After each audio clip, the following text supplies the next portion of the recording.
This is NBA Today. I'm Malika Andrews alongside former NBA champions Kendrick Perkins and Richard Jefferson. Monica McNutt and JJ Redick will also join us later in the show. But you know where we got to start, Wiggly Richard? Where we got to start? We got to start with the hottest teams in the NBA facing off in Phoenix tonight. So for that, let's welcome in NBA reporter and Warriors reporter Nick Friedel. Nick, what is the Warriors' mindset heading into this game?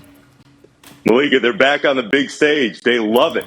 This is what they've been missing the last 2.5 years. This is one of the biggest games they played since Klay went down in the finals. And being back in this moment, just like that game in Brooklyn a couple weeks ago, they get to remind everybody, hey, we're at the top of the West. We have a chance to break Phoenix's streak, and we have a chance to say, hey, we're still here, and we're not going anywhere. So they're enjoying the moment, and they're looking forward to being on that stage. Well, and one of the reasons that they are still there, Nick, is their defense this season. So what's the antidote to stopping CP3 and Devin Booker?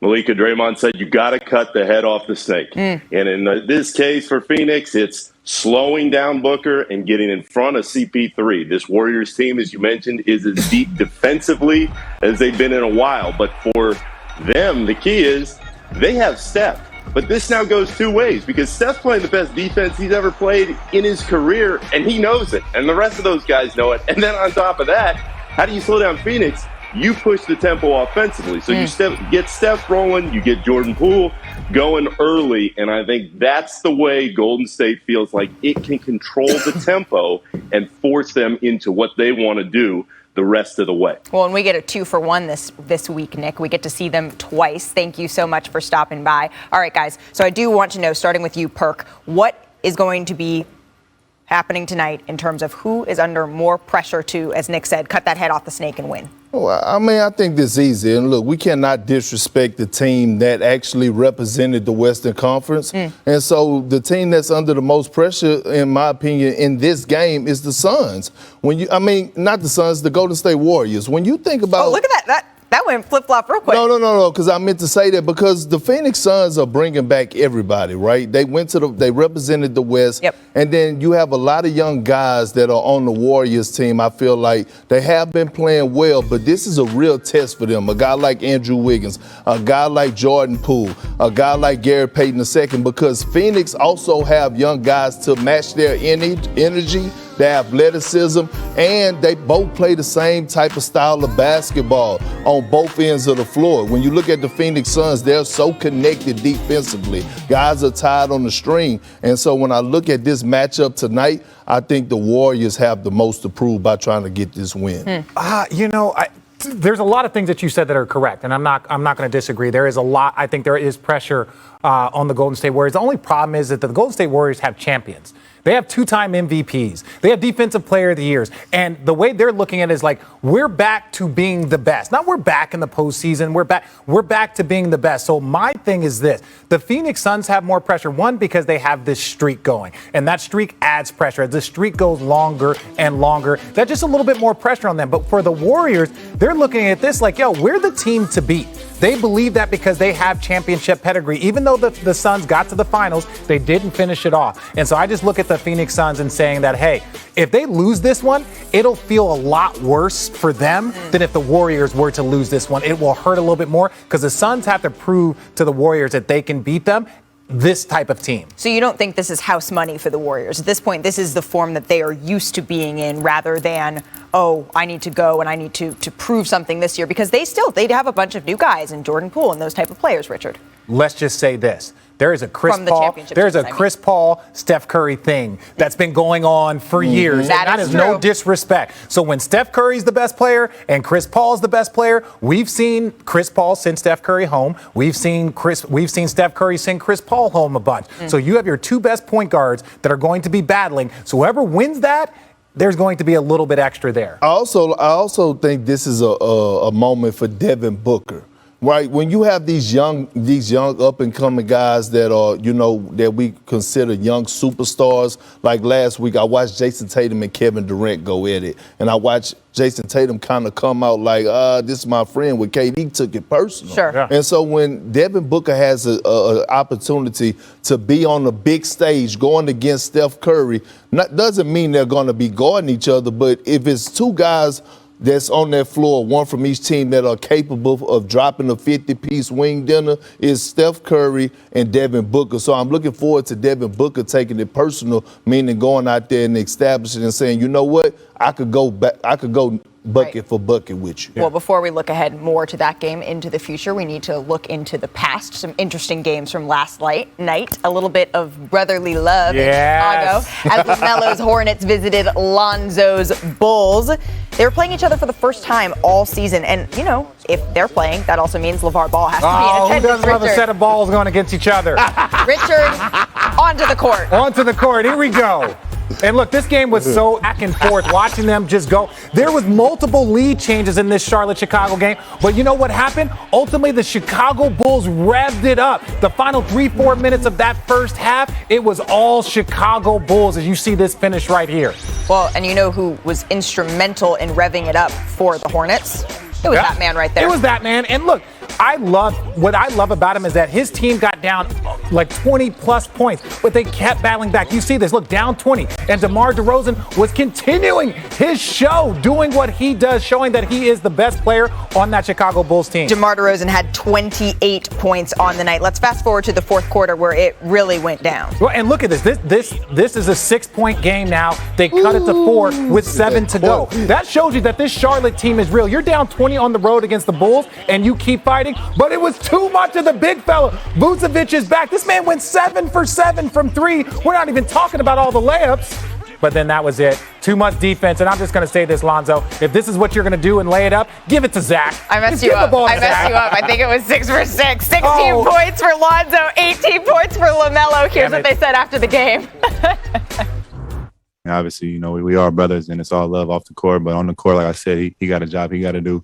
I got a job I got to do with both, you know, big parts of our team. So, you know, he came in and played as hard as he could. I played as hard as I could. And I'm still the big brother at the end of the day, and I got to stack my wins. Yeah, I mean, it's amazing. I always go out and, I mean, you've been talking about the NBA since we were little boys. So, you know, just going out there playing against them, having moms and pops in the crowd watching, just all around a blessing. All right, we got to bring in JJ Redick with the beautiful New York skyline in the background there. All right, so both Ball brothers are now in good situations. And JJ, I want to start with you here, though. Who would you rather have as you're looking towards their outlook in building a franchise of those two brothers?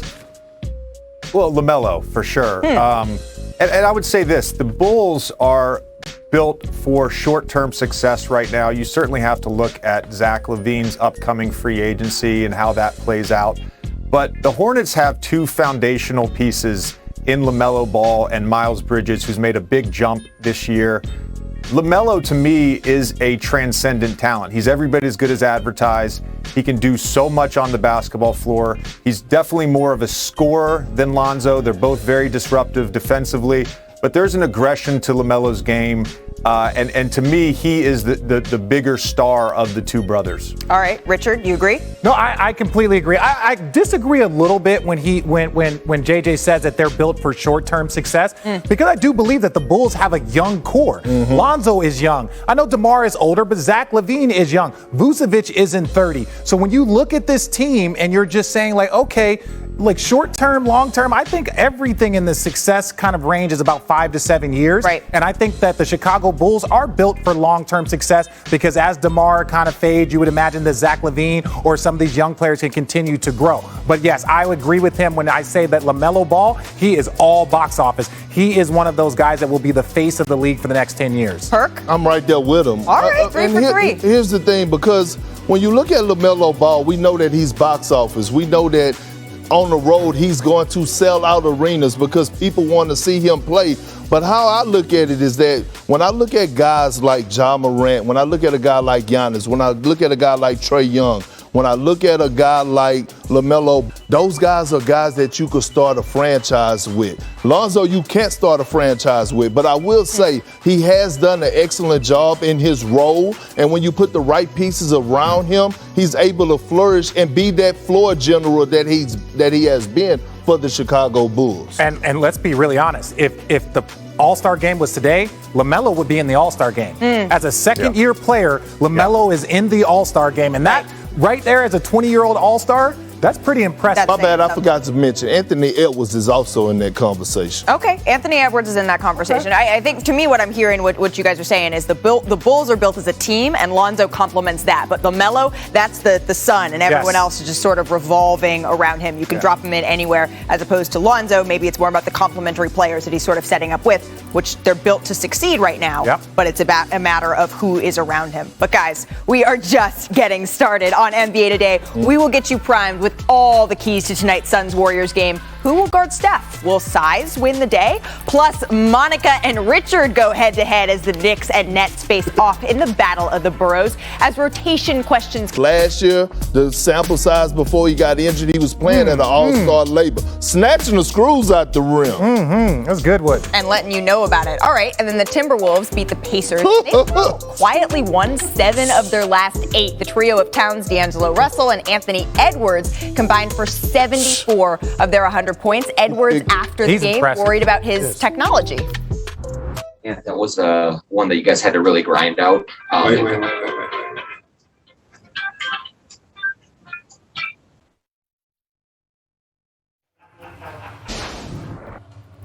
I mean, I'll be honest, I definitely still have a flip phone in my house. As we know, welcome in NBA and WNBA analyst Monica McNutt. Hey, girl. Thanks for being here, sis. All right, so the Timberwolves. Yes. They now sit 6th in the Western Conference ahead of the Lakers. So what has changed with this team? Well, runs suck, or losing streaks rather suck, right? But I think what happened with that Minnesota Timberwolves squad is they realized, listen, we're a group that has the accumulated talent. You've got 2 number 1 draft picks, right? And so they finally locked in. People seem to forget that D'Angelo Russell was one of the better point guards in the league prior to the whole shakeup in Brooklyn. Over the last 8 out of 11 that they've won, he's giving you almost 7 assists per game. That's terrific in terms of his command of the floor. I think Kat has decided to play with a little bit more indignation, if I can use that word, and he's been mean and aggressive. And so when you have those 3 pieces, Anthony Edwards, Karl Anthony Towns, and D'Angelo Russell, just as we have said that the Lakers are getting older, younger teams are getting older too. And so they're starting to put it together. I expect this group to do some things this year. Mean and aggressive. I kind of like that for him. So do you think that they can make a push to make the playoffs this year? I do. If you look at the standings now, they're in a terrific position.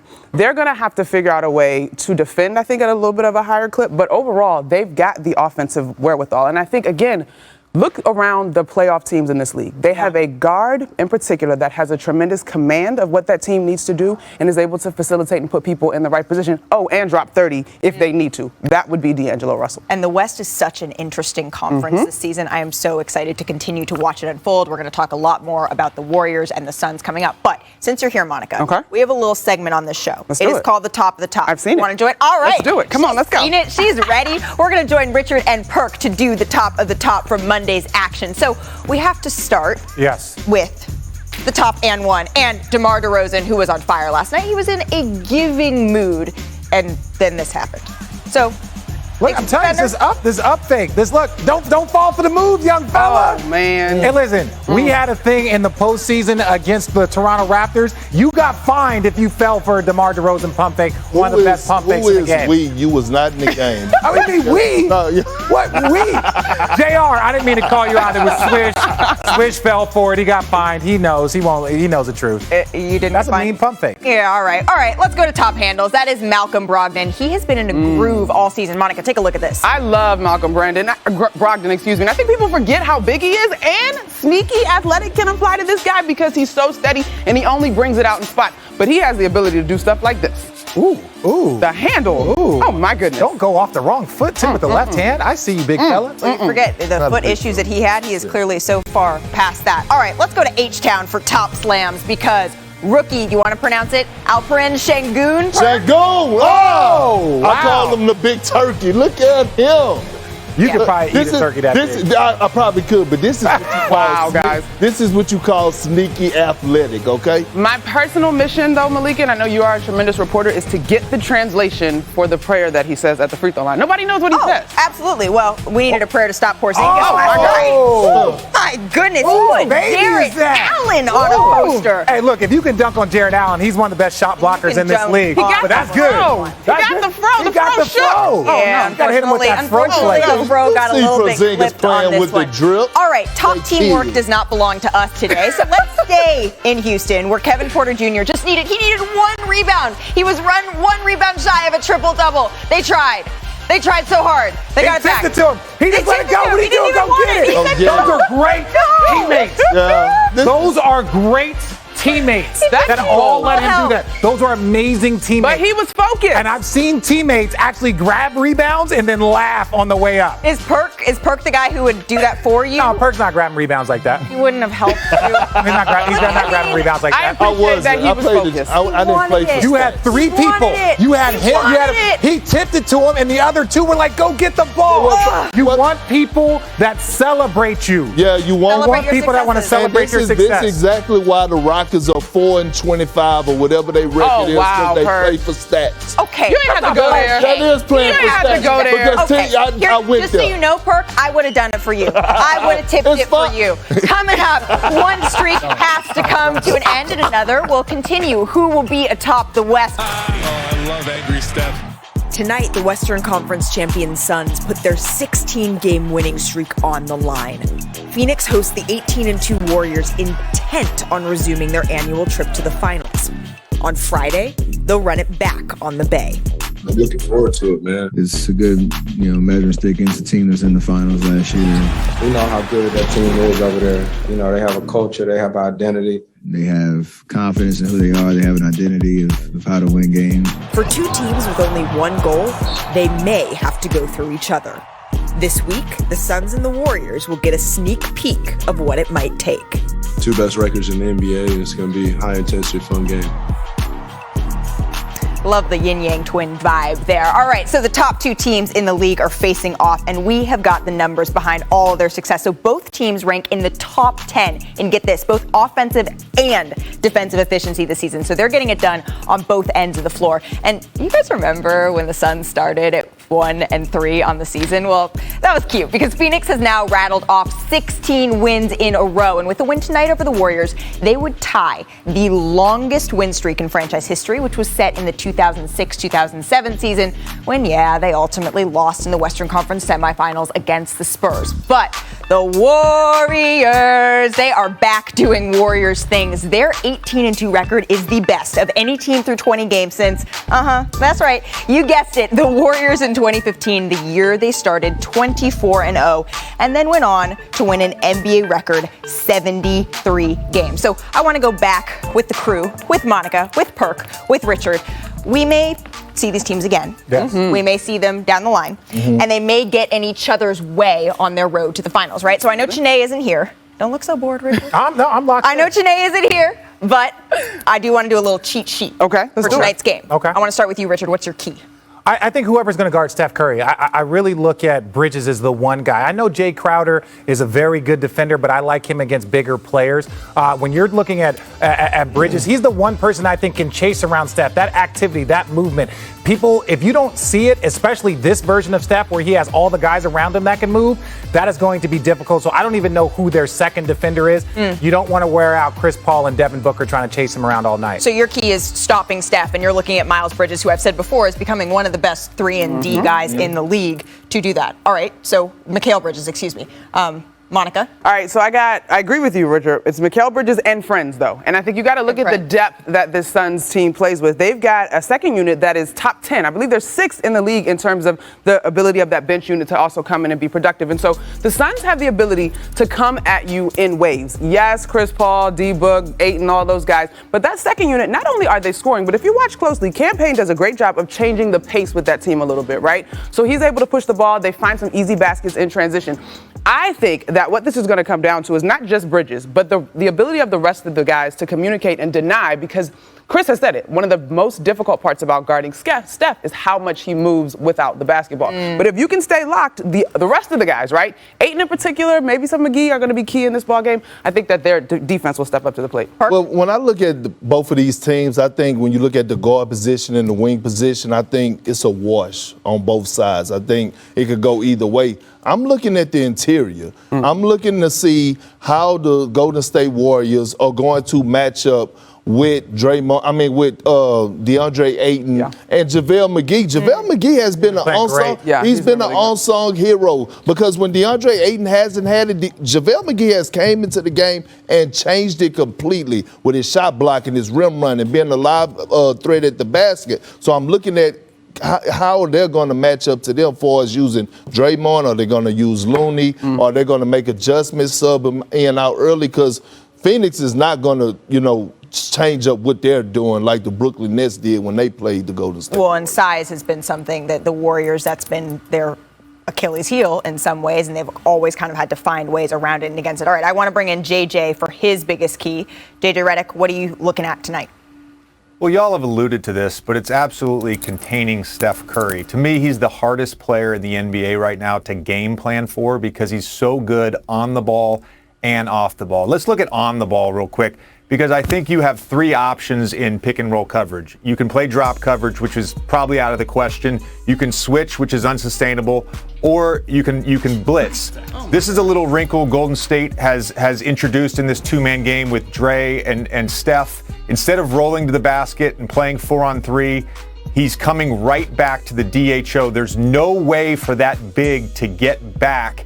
He's almost back in drop coverage on that second DHO. Here, Anthony Simons does an incredible job of top locking Steph on the same action. Draymond looks to come back for him. Because they've cleared out that side, it gives Steph space to find a passing lane from Draymond to knock down a three. Their two-man game and how they defend that is the key to stopping the Warriors. I also want to acknowledge his off-the-ball movement. Everybody thinks of the Warriors as a jump shooting team. They're fifth in the league in terms of their rate of shots at the rim. And so much of that comes from Steph Curry's off-ball movement and the awareness and overhelp that comes with that. So you just gave us a great breakdown of what to see from the Sun side defensively. On the flip side, how are the Warriors, do you expect them to adjust if that's how they're locking down Steph? I look for Draymond to be a playmaker, and they certainly have enough shooters. Otto Porter has been great this year. Jordan Poole has been great. Draymond can make plays, and so that's the adjustment they've made. That's a little wrinkle they've added where they go right back to that dribble handoff. But Draymond is more than capable if they're going to play blitz action all night in terms of making plays, finding shooters, finding cutters. There may be some switching, but I just think a steady diet of switching and putting Ayton on an island with Steph is unsustainable. Steady diet of switching. I love that. JJ, thank you so much for joining us today. Really appreciate you stopping by. And since you're in New York, I think when we return, we're going to have to stay in that New York state of mind. Kemba Walker and Blake Griffin face unprecedented new roles in the Big Apple. So Richard and Perk give their perspective on how to handle it. Back and forth, watching them just go. There was multiple lead changes in this Charlotte-Chicago game, but you know what happened? Ultimately, the Chicago Bulls revved it up. The final 3-4 minutes of that first half, it was all Chicago Bulls, as you see this finish right here. Well, and you know who was instrumental in revving it up for the Hornets? It was that man right there. It was that man. And look, what I love about him is that his team got down like 20 plus points, but they kept battling back. You see this, look, down 20. And DeMar DeRozan was continuing his show, doing what he does, showing that he is the best player on that Chicago Bulls team. DeMar DeRozan had 28 points on the night. Let's fast forward to the fourth quarter where it really went down. Well, and look at this. This is a 6-point game now. They cut it to 4 with 7 to go. That shows you that this Charlotte team is real. You're down 20 on the road against the Bulls, and you keep fighting. But it was too much of the big fella. Vucevic is back. This man went 7 for 7 from 3. We're not even talking about all the layups. But then that was it. Too much defense. And I'm just going to say this, Lonzo. If this is what you're going to do and lay it up, give it to Zach. I messed you up. I think it was 6 for 6. 16 points for Lonzo, 18 points for LaMelo. Here's what they said after the game. Obviously, we are brothers, and it's all love off the court. But on the court, like I said, he got a job he got to do. I got a job I got to do with both, big parts of our team. So, he came in and played as hard as he could. I played as hard as I could, and I'm still the big brother at the end of the day, and I got to stack my wins. Yeah, it's amazing. I always go out and, you've been talking about the NBA since we were little boys. So, just going out there playing against them, having moms and pops in the crowd watching, just all around a blessing. All right, we got to bring in JJ Redick with the beautiful New York skyline in the background there. All right, so both Ball brothers are now in good situations. And JJ, I want to start with you here, though. Who would you rather have as you're looking towards their outlook in building a franchise of those two brothers? Well, LaMelo, for sure. And I would say this, the Bulls are built for short-term success right now. You certainly have to look at Zach LaVine's upcoming free agency and how that plays out.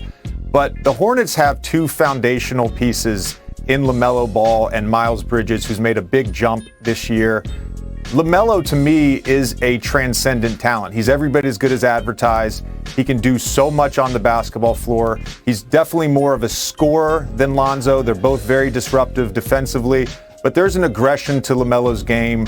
And to me, he is the bigger star of the two brothers. All right, Richard, you agree? No, I completely agree. I disagree a little bit when JJ says that they're built for short-term success, because I do believe that the Bulls have a young core. Lonzo is young. I know DeMar is older, but Zach LaVine is young. Vucevic isn't 30. So when you look at this team and you're just saying like, okay, like short-term, long-term, I think everything in the success kind of range is about 5 to 7 years. Right. And I think that the Chicago Bulls are built for long-term success, because as DeMar kind of fades, you would imagine that Zach LaVine or some of these young players can continue to grow. But yes, I would agree with him when I say that LaMelo Ball, he is all box office. He is one of those guys that will be the face of the league for the next 10 years. Perk? I'm right there with him. All right, 3 for 3. Here's the thing, because when you look at LaMelo Ball, we know that he's box office. We know that on the road, he's going to sell out arenas because people want to see him play.